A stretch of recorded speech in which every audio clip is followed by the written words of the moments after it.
कहानी में आप देखेंगे कि किस तरीके से एक जिन, खूबसूरत जिन लड़की को अपने बस में कर लेता है और उसे अपनी दुनिया में ले जाने की कोशिश करता है कि उसके घर वाले उसे ले जाने देंगे अपनी बेटी को। आइए देखते हैं कहानी में आगे। कहानी के शुरुआत में एक माँ जिनकी कहानी सुना रही होती है अपनी बेटी को। यार बहुत ही अच्छे संस्कार हैं सच में। वीडियो बहुत ही ज़्यादा इंटरेस्टिंग होने वाली है, आपको इस वीडियो में देखना है। बहुत ही अच्छे संस्कार उन्होंने अपनी बेटी को दिए होते हैं, देखना।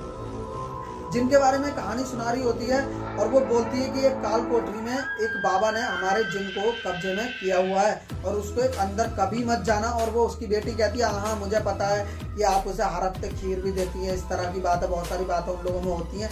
लेकिन वो जो बेटी होती है उसको चुल मची होती है यार ये सब असलियत में जानने की, क्योंकि उसे भरोसा नहीं होता है ना। वो इस चीज को कंफर्म करने के लिए क्या करती है, उसी रात सब लोग सो रहे होते हैं, वो एक दिया लेती है और उसी कोठे में जाती है, ताले को खोल देती है। खोलने के बाद जिस मंत्र को उसकी दादी बताती है कि इस मंत्र से वो जिन है वो आज़ाद हो जाएगा, वो उस मंत्र को पढ़ने लग जाती है। मंत्र में इतना ज़्यादा मगन हो जाती है कि उसे आसपास की हरकत मतलब सुनाई नहीं देती है, जबकि इतनी ज़्यादा खटखट हो रही होती है। वो जिन पूरी तरीके से आज़ाद हो जाता है और आत्मा यानी जिनकी जो आत्मा है वो उस लड़की के अंदर घुस जाती है। लड़की बेहोश हो जाती है क्योंकि लड़की के सर में लोटा लग जाता है। उसकी दादी को ये सब चीज़ें समझ में आ जाती हैं, यानी कि आवाज़ आ जाती है। वो उस रूम के अंदर जाती है, वो कहती है हाय अल्लाह ये रूम कैसे खुला। वो जाकर के अपनी बेटी को देखती है, बेटी बेहोश पड़ी होती है। उसके बाद क्या होता है, अचानक से उसकी बेटी को बेड पे सुला दिया जाता है क्योंकि वो बहुत ही ज़्यादा परेशान होती है। उसकी जो बेटी होती है वो बहुत ही ज़्यादा मतलब शर्मिंदा होती है और अपनी अम्मी जान से, अपनी दादी जान से माफ़ी मांग रही होती है कि हम आपकी इजाज़त के बगैर उस काल कोठरी में गए, हमें माफ़ कर दीजिए। तभी वहाँ पर उसको सब लोग आराम करने के लिए छोड़ देते हैं। तभी अगले टाइम जब उसकी माँ गली में जा रही होती है और अपनी बेटी को क्या देखती है, वो झूले पे झूलता हुआ देखती है। वो झूले पे खड़े होकर आराम से झूल रही होती है और उसे एक जिन जो है वो झुला रहा होता है। वो उसको डांटने लग जाती है कि इस तरह की हरकतें क्यों कर रही हो, मुझसे इस तरीके से क्यों देख रही हो। वो उससे उल्टी सीधी तरीके से बात करने लग जाती है बेटी अपनी माँ से कि तुम्हारी ये ज़रूरत, हमने तुम्हें ये शिक्षा दी है कि तुम हमारी तरफ ऐसे घूरोगी, इस तरीके से बात करोगी। वो उसके थप्पड़ मार देती है। जिन बहुत ही ज़्यादा गुस्से में हो जाता है, लेकिन वो जो लड़की है वो थोड़ा शांत हो जाती है और जिन को भी शांत रहने के लिए कहती है। अपनी माँ को वो पूरी तरीके से परेशान करने लग जाती है, बहुत ज़्यादा परेशान कर रही होती है। लेकिन दादी जो है वो दूर से खड़े होकर के ये सब देख रही होती है, क्योंकि दादी जो है वो बहुत ही ज़्यादा समझदार होती है। उसे सब पता होता है कि क्या करना है, कैसे क्या होगा, सब कुछ दूर से खड़े होकर आराम से देख रही होती है। उसके बाद वो लड़की जिन को लेकर के वहाँ से चली जाती है और जिन भी लड़की को लेकर के वहाँ से चले जाते हैं। वो दोनों आपस में यानी कि माँ बेटी दोनों आपस में परेशान हो रहे होते हैं, सास बहू, और उस समस्या का समाधान निकालने की सोच रहे होते हैं। वो एक बाबा के पास जाती हैं और बाबा से ताबीज़ बनवा करके लेकर के आ जाती हैं। वो ताबीज़ उसी रात उसके बांध देती हैं। वो ताबीज़ जब तक उसके गले यानी कि जब तक उसके हाथ में गले में बंधा रहा तब तक तो वो ठीक थी। जैसे ही उसे सुला करके वो लोग गए, फिर जो जिन है उसकी आवाज़ उसे अपनी ओर अट्रैक्शन कर लेती है, यानी अपनी ओर खींच लेती है। वो ताबीज़ को खोल के जिनके पास चली जाती है, जिनके कब्जे में पूरी तरीके से हो जाती है। खटखट फिर से सुन करके दादी जो माँ होती है, माँ उस कमरे में जाती है और माँ ये सब देखती है और माँ से फिर से दोबारा से उसकी बहस हो जाती है।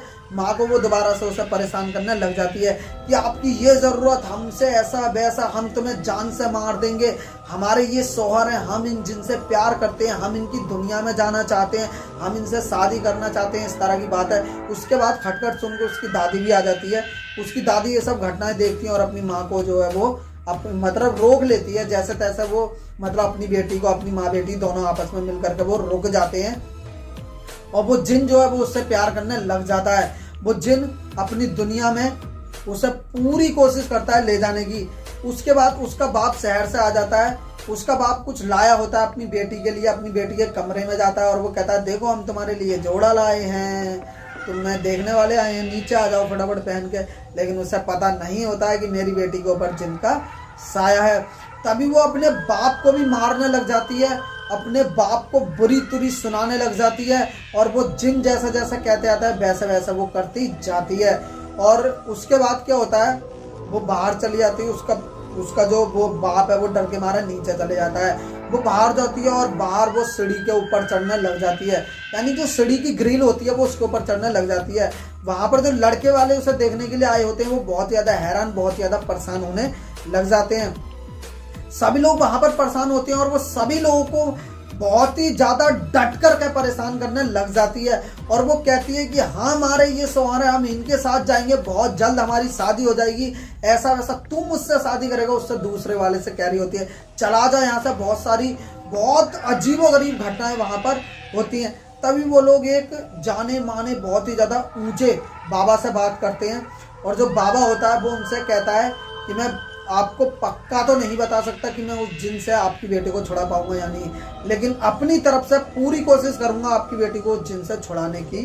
ठीक है, बातें होती हैं वहां पर खूब सारी, और उसके बाद उस कमरे में वो जो बाबा है वो यानी पीर बाबा चले जाते हैं। उस कमरे में वो लेटी होती है और जो जिन है वो उसके साथ में भी लेटा होता है।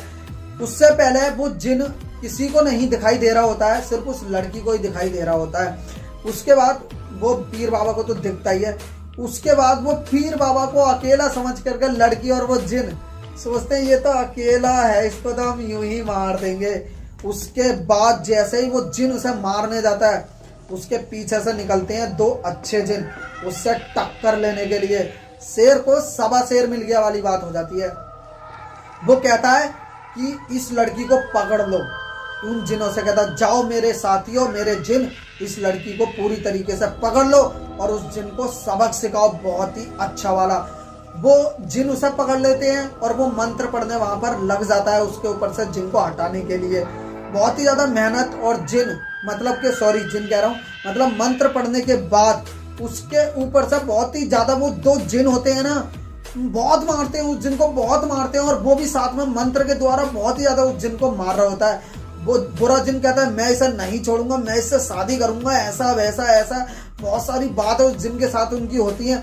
और आखिरकार में वो जिन है वो बहुत ज़्यादा मेहनत करने के बाद उसको वो छोड़ देता है और वहां से जाने के लिए राजी हो जाता है। और फिर जो बाबा है वो उससे कहता है कि जा, मैं खुदा से तेरे लिए गुजारिश करूंगा कि तुझे जन्नत नसीब हो, और जो तूने अभी तक पाप किए हैं वो सारे पाप तेरे माफ हो जाएं, वरना तेरे को तो इस लायक भी नहीं छोड़ा है कि मतलब तू पाप से धुल जाए। तूने जो पाप किए, तूने जो गुनाह किए हैं, उनकी तेरी कोई माफ़ी नहीं है, लेकिन मैं खुदा से फिर भी गुजारिश करूंगा कि तुझे माफ़ी मिल जाए और तुझे एक अच्छा जो मतलब जीवन है वो मिल जाए, जा। तो वो जो जिन होता है उसका जिन का घमंड जो पूरी तरीके से टूट जाता है, यानी बुरे जिन का घमंड टूट जाता है, और वो कहता है जी, यानी गर्दन हिलाकर जी ठीक है मैं जाता हूँ, और वो जहाँ से आया होता है वहीं पर वो चला जाता है। वो लड़की ठीक हो जाती है। ठीक होने के बाद अपने माँ बाप अब्बू दादी से माफ़ी मांगती है और सभी लोग आपस में जुड़ जाते हैं, और वो पीर बाबा भी सभी लोग इकट्ठे हो जाते हैं, और कुछ इस तरीके से जिन से आखिरकार उस लड़की को छुटकारा मिल जाता है। तो कहानी आपको कैसी लगी वीडियो में ज़रूर बताना, यानी कि कमेंट में बताना। मैं मिलूंगा आपसे नेक्स्ट वीडियो में नए टॉपिक के साथ। तब तक के लिए जय हिंद, जय भारत।